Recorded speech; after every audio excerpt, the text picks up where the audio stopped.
Hello guys, today we will discuss conflict serializability. In the previous video we have done that the precedence graph method for finding either this non-serial schedule is going to give us the same consistent and the same result as given by the serial schedule. So today we will discuss the conflict serializability after finding that this non-serial schedule is the same as the serial schedule. Then what we will do that we will convert that non-serial schedule into the serial schedule. So there are two methods. One is conflict serializability and another is the view serializability. So today we will discuss conflict serializability. Let's see. A schedule is called the conflict serializability or a conflict serializable schedule if after swapping of non-conflicting operations it can be transformed into the serial schedule. If there are the non-conflicting operation and if we swap them and that after swapping that transactions or operations we are getting the same serial schedule, then we will say it is a conflict serializability or a conflict serializable schedule. Okay guys, so in this we will find the conflict equivalent of a non-serial schedule. So let's see what is exactly the here we have to swap the non-conflicting operation. So first of all we will discuss what are the conflicting operations. Okay guys, so in the last video we have already discussed some topics on this. The last topic was the precedence graph method. Those who have not seen that videos or watched that videos, please watch it. The conflicting operations are, suppose we have two transactions T1 and T2. If there is a write operations on a variable and side by side there is a write operation on a variable by transaction 2, that means it is a conflicting operation. If we are doing the write operation on a variable and there is a read operation on a variable, that means it is a conflicting. Okay. After that, if there is a write operation on a variable and there is a read operation on a variable and there is a write operation on a variable, that means it is a conflicting operation. So all operations which are left are called as a non-conflicting operations. Okay guys, so let's take an example here and we will see how can it be converted into the conflicting equivalent or not. Let's see. It is a non-serial schedule. Okay guys, it is running in a concurrent manner. So this is the T1 transaction, T2 transaction. Let's see, can we convert here?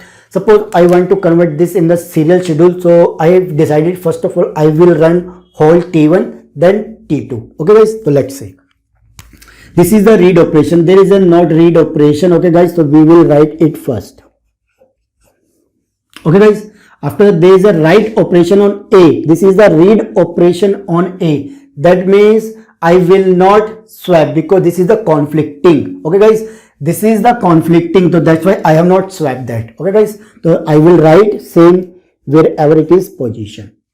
After this is the read operation on A. This is the read operation on B. That means it is a conflicting. Okay guys, if this is the conflicting, so I will take this upside. Okay, if you don't want to take, does not matter. What we have to do, okay, what we have to do, we go here and we write this is the write operation on A, this is the read operation on B. Both are the different variables. That means this is the non-conflicting. So I will take this up. It is all up to you, but I will take this from this. Okay guys, so this is the read operation on A, this is the read operation on B. That means I will swap. So I will take this one upside. Okay guys, so this one will come this side. Okay guys, again for this is the write operation on B and this is the read operation on B.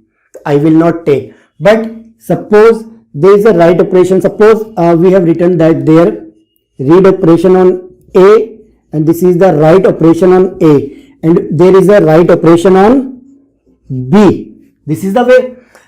This is the write operation on A, this is the write operation on B. Both are non-conflicting. So I will swap this one. Okay guys, so I will swap. I will take upside. So this is the read operation, this is the write operation. Let's take them downside. This is the read operation A, this is the read operation on A. Sorry, this is the write operation. Okay guys, this is the read B, this is the write B. This is the read B, this is the write B. That means this is the serial schedule, this is the serial schedule. I am executing T1 first and then I am executing T2. That means it is a conflict equivalent. Okay guys, this is the equivalent to this one. So I am saying this is the conflict equivalent. So yes, I can convert this non-serial schedule into the serial schedule because their in conflict equivalent is same. Okay guys, so this is all about how we can convert a non-serial schedule into the serial schedule if its precedence graph is cyclic. Okay guys, so this is all about that conflict serializability. In the next video, we will discuss the view serializability. Okay guys, this is the second matter, how we can convert that to view serializability. And guys, if this video is helping you, to please like and share this video and subscribe the channel, and please don't forget to follow the playlist of this subject. Thank you.